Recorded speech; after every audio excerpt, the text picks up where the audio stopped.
அல்லாஹ் சொன்னது மனிதர்கள் தான் அறிவிச்சிருக்காங்க, ரிவாயத்துங்கிறது மனிதர்களாக தான் வந்திருக்குது. இப்படி போட்டோடனே மக்கள் மிக விரைவாக அதை ஏற்றுக்குவாங்க. இமாம் இப்னுல் கையிம் ஜௌசி ரஹ்மத்துல்லாஹி அவங்க தங்களுடைய நூலில் ஹதீஸை மறுக்கிறதுக்கு கையாண்ட வழிமுறைகளில் ஒன்றாக இதை சொல்கிறாங்க. நான் சுருக்கமாக அவங்க 1.5 பக்கத்துக்கு மேலே அவங்க சொல்லியிருக்கிறாங்க. அந்த சின்ன செய்திகளை நான் சுருக்கமாக இந்த இடத்துல சொல்கிறேன். வல்லதீன ரத்து ஹாதிகில் மஸ்லத் லஹும் துர்குன், ஹதீஸை மறுக்கிறவர்களுக்கு பல வழிகள் இருக்கிறது. அத்தரீக்குல் ஊலா, முதலாவது வழி என்னன்னு சொன்னால் அன்னஹு ஹிலாஃபு கிதாபில்லா ஃபலா துக்பல், அது குர்ஆனுக்கு முரணாக இருக்குது, அதை ஏற்றுக்க இயலாது என்கிற ஒரு காரணத்தை வச்சு மறுத்திருக்கிறாங்க. இந்த கருத்து தவறானது. இதை ஷாஃபி இமாம், அஹ்மத் இமாம் போன்றவர்கள் கடுமையாக கண்டிச்சிருக்கிறாங்க. இமாம் அஹ்மத் இமாம் ரஹ்மத்துல்லாஹி அவங்க இதை கண்டித்து ஒரு தனியான கிதாபை எழுதியிருக்கிறாங்க.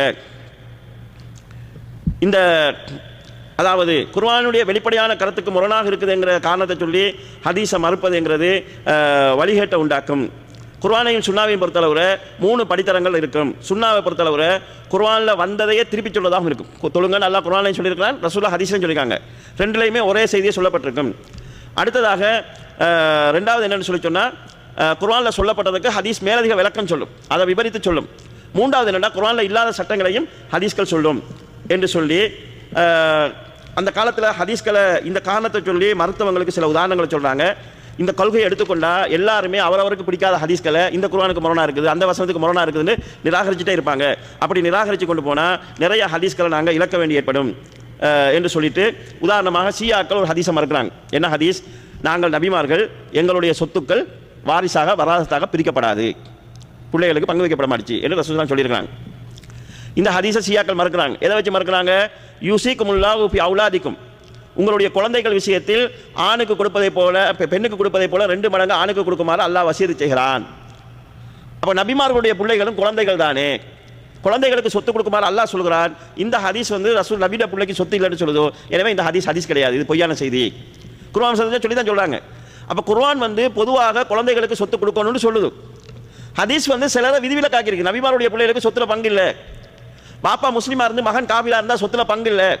பாப்பாவோட சொத்தை அடைஞ்சு விடுறதுக்காக மகன் பாப்பாவை கொலை செஞ்சிருந்தா அவனுக்கு சொத்துல பங்கு இல்லை. 4 பிள்ளைகள் இருக்கிறாங்க. மூத்தவன் பார்க்கலாம், பாப்பா சாகராரு இல்லை, சொத்தை பிரிச்சு தராரும் இல்லை, போட்டு தள்ளிட்டா நமக்கு சொத்து வந்துன்னு பார்க்கலாம். கொண்டுட்டான்னு சொன்னால் மிச்சமுள்ள 3 பிள்ளைக்கு சொத்து போகும், கொண்டவனுக்கு சொத்து போகாது. இதெல்லாம் ஹதீஸில் விவரமாக சொல்லப்பட்டிருக்குது.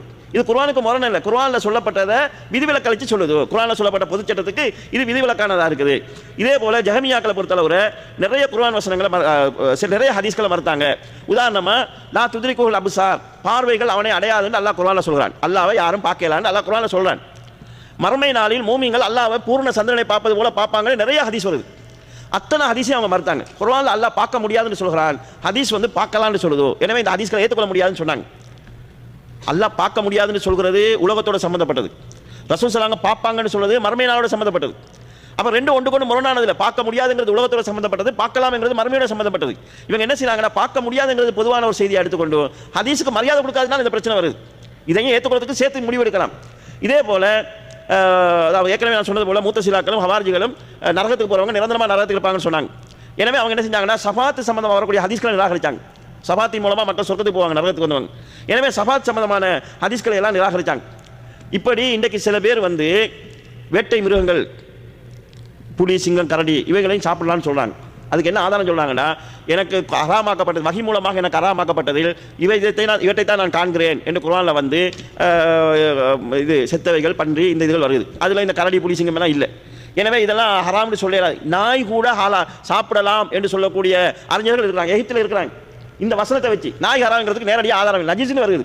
அது போதாது உனக்கு நாய் ஹதீஸ்னு வரக்கூடிய செய்திகள்லாம் விட்டுட்டு குர்ஆனில் வரல, ஹதீஸில் வரக்கூடிய இந்த வேட்டை பல்லு வேட்டையாடுறதெல்லாம் நம்ம எடுக்கிறதுக்கு அது உறுதியான ஆதாரங்கள் கிடையாது, ஆகாதான அறிவிப்புகளூடாக வந்திருக்குது என்கிற தகவலை சொல்லி அது வரைக்கும் ஹலால்னு சொல்லுவாங்க இருக்கிறாங்க. இப்படி இமாம் இப்னு கையிம் ஜௌசி ரஹ்மத்துல்லாஹி அவங்க நீண்ட ஒரு பட்டியலை தாராங்க. கடந்த காலத்தில் வாழ்ந்த வழிகட்ட அமைப்புகள் குர்ஆனுக்கு முரண்படுகிறது என்கிற பேரில் குர்ஆனில் இருந்து அவங்க வழங்கின விளக்கத்துக்கு முரணாக வரக்கூடிய ஹதீஸ்களை டோட்டலாக அந்த சப்ஜெக்டோடு சம்மந்தப்பட்ட ஹதீஸ்களை முழுமையாக மறுத்திருக்கிறாங்க.